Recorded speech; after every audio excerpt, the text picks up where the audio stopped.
Bisa. Saya menangis.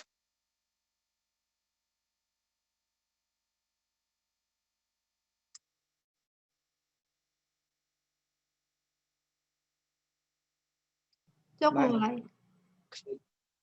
Mana masih slide berapa itu? Kawalin aja.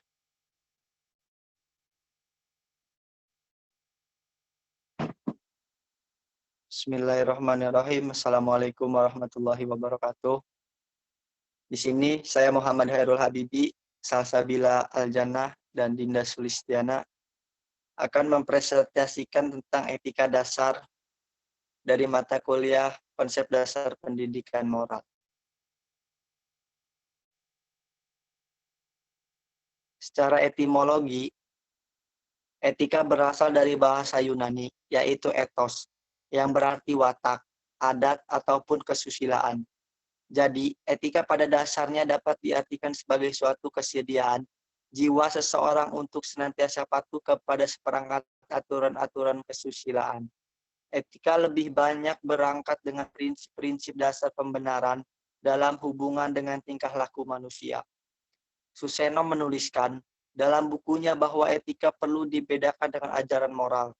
Menurutnya, ajaran moral adalah wejangan-wejangan, hutbah-hutbah, patokan-patokan, serta kumpulan peraturan dan ketetapan baik lisan maupun tertulis tentang bagaimana manusia harus hidup dan bertindak agar menjadi lebih baik. Sedangkan etika merupakan pemikiran kritis dan mendasar mengenai ajaran-ajaran moral.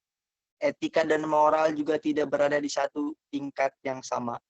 Ajaran moral menetapkan bagaimana manusia harus hidup, apa yang boleh dilakukan dan apa yang tidak. Sedangkan etika membantu seseorang untuk mengerti. Dengan kata lain, etika sebagai ilmu menuntut manusia untuk berperilaku moral secara kritis dan rasional. Dengan penjelasan di atas, maka dapat dipahami bahwa etika menuntut seseorang melakukan ajaran moral tertentu karena manusia sendiri tahu dan sadar bahwa hal itu memang baik baginya sendiri dan orang lain. Selanjutnya akan dijelaskan oleh Dinda Sulistiana. Etika adalah suatu usaha kritis. Etika tidak begitu saja menerima apa saja yang ada di dalam suatu masyarakat yang dianggap sebagai norma atau nilai moral, melainkan mempertanyakan dahulu dasar-dasarnya.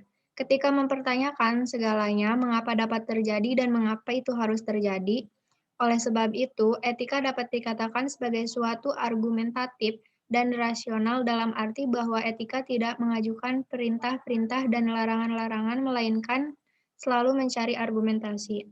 Kebutuhan akan etika muncul dalam suatu masyarakat apabila sistem norma-norma tradisional mulai dipersoalkan. Pada saat itulah orang mulai menjadi bingung.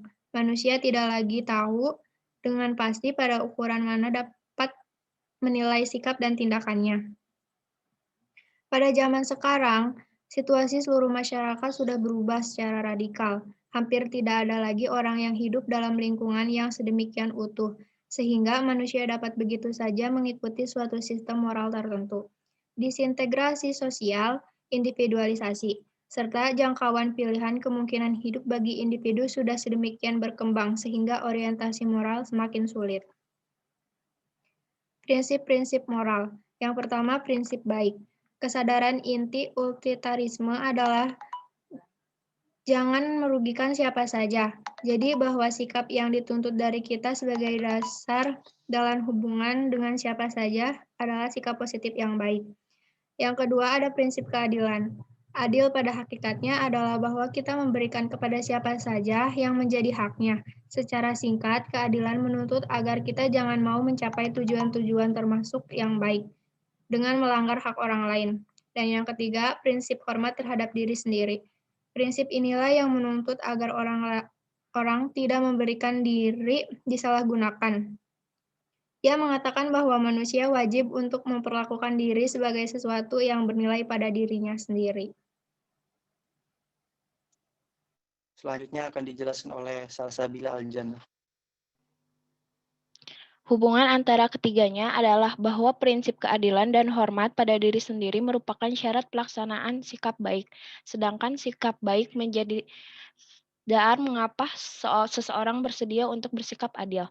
Kebaikan dan keadilan yang kita tujukan kepada orang lain perlu diimbangi dengan sikap menghormati diri kita sendiri. Kita bertekad untuk berbuat baik kepada orang lain, bertekad untuk bersikap adil, tetapi tidak dengan membuang diri. Selanjutnya, sikap-sikap kepribadian moral yang kuat. Yang pertama, kejujuran. Bersikap jujur berarti kita bersikap terbuka dan fair. Tanpa kejujuran, sepi dan pamrih dan ramai, gawe akan menjadi sarana kelicikan jika tidak berakar kejujuran. Selanjutnya, nilai-nilai otentik.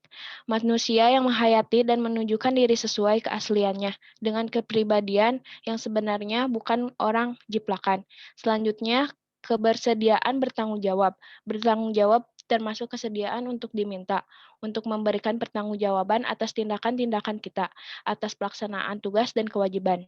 Selanjutnya, kemandirian moral. Sikap mandiri pada hakikatnya adalah kemampuan untuk selalu membentuk penilaian sendiri terhadap suatu masalah moral. Selanjutnya, keberanian moral. Keberanian moral berarti menunjukkan diri dalam tekad untuk tetap mempertahankan sikap yang telah diyakini sebagai kewajiban. Selanjutnya, kerendahan hati. Kerendahan hati adalah kekuatan batin bahwa kita melihat diri kita seadanya. Dan yang terakhir, realistik dan kritis. Realistik berarti menerima realnya dunia ini, yang harus diikuti pula dengan sikap kritis untuk tidak menerima realitas begitu saja, namun disesuaikan dengan tuntutan prinsip-prinsip dasar. Saya kembalikan kepada Habibi. Mungkin cukup sekian dari kelompok kami. Kurang lebihnya mohon maaf. Wabillahi taufiq wal hidayah. Wassalamualaikum warahmatullahi wabarakatuh.